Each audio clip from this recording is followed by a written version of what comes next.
release of the Oyo adopted school children, a lot of Nigerians are celebrating, while some are still having mixed feelings. Has the government now done enough so as to gain public trust for 2027 general election? What's your take on this? Once again, thank you for having me. I'm going to tell you that, however I look at it, any patriotic Nigerian is supposed to be happy about the release of those school children. Not because the government have done all they needed to do, but at least if not for anything, for the safety of those children. Because these children have not committed any crime. The only crime they committed is being in a country where the government is lacking capacity to protect life and property.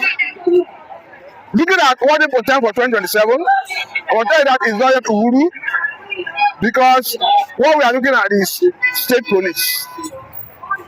We have all agreed that state police is a panacea to solve the current security challenges, particularly this one is official by Fulani militias. What we are expecting going forward is that the state governors should prevail on the House of Assembly to expedite action in passing the state police bill so that I can come back to the president for presidential assent. We are only expecting the House of Assembly to start enacting as the open grazing laws, to start prohibiting open grazing as a way of tackling kidnapping, terrorism. I understand that open grazing has been identified as a subtle of terrorism.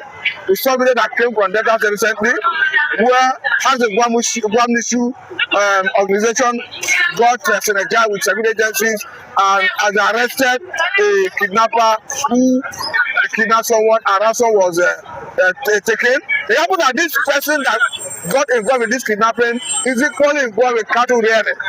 So that's what we have been advocating. Let us prohibit open grazing. That's on one hand. Then secondly, the government should have the courage to suspend everything that has to do with money of solid naira until a time when they have successfully addressed all the criminality associated with the man of solid naira. I have a video where you can clearly see a Southern military personnel who lamented that bandits, anywhere you discover solid naira, there must be banditry. The happen is that the bandit will be illegal mine of solid naira will be taking place behind the scene, while the military will be fighting bandits on the other side. So we must have the courage to suspend anything that has to do with mine of solid naira until a time we address all the irregularities, all the criminality associated with it. I don't have to do with the government for show some level of courage to prosecute alleged penalty financiers, or rather to investigate and prosecute anyone that is indicted. I understand that recently, American government released on list involving some Nigerians who are involved in those financing activities. It's not on record that they have been apprehended. The least we expect is that the government should, if need be, to do investigation and quickly apprehend them and prosecute them to act as deterrent to others. But we are not seeing that. And I want to use the opportunity to remind Christopher Musa, talking about the Minister of Defense, whom we all celebrated his appointment, who told us at the level of the screening at the Hallowed Chamber of the Senate that he was going to investigate who gave the order that saw the military president gathering the cable school with John 30 minutes before the attack and abduction of school children. I want to use the opportunity to remind Christopher Musa that Nigerians are eagerly waiting to see the extent of his investigation and what have come out of it. A lot of people are also talking about the president retaining Kashim Shettima as his vice presidential candidate, where some Nigerians are alleging that Kashim Shettima has been indicted for Boko Haram terrorism financiers in the past, that he should be removed as the vice president of President Bola Ahmed Tinubu. Do you share in this sentiment too? I am not aware that Shettima has been indicted.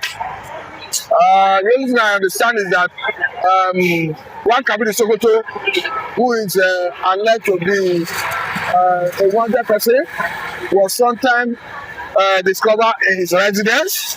That's on one hand. And the other thing is there are speculations that the president may not sustain him on that ticket. And the law allows for placeholder. Recall that in the period of the 2023 presidential election, Tinubu used Masari as a placeholder before he subsequently used Kasim Shettima as his running mate. So it's not yet clear. We have seen some insinuation on social media that ultimately that Tinubu is going to drop him.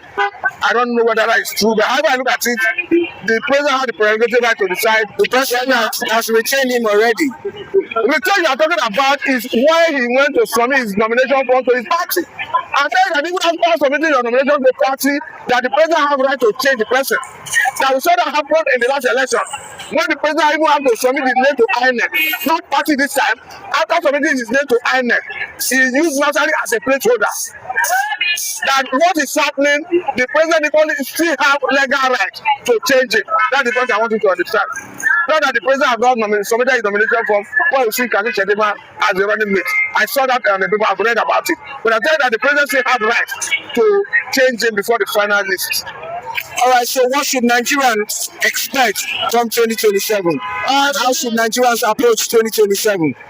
As a patriotic Nigerian that believe in rule of law, I would say they should abide by the law and, of course, conduct themselves in a manner that does not show irresponsibility, and that this is to the security agencies that they should play by the rule and ensure that they address every concern of Nigerians, particularly abnormalities that is normally associated with Nigerian election, talking about vote buying, voter intimidation, ballot snatching, ballot stuffing, and of course, most of all this is only to voter apathy.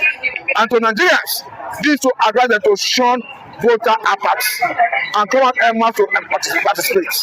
Well, the more they come out, the more it's going difficult for those who seek to manipulate the process to manipulate it.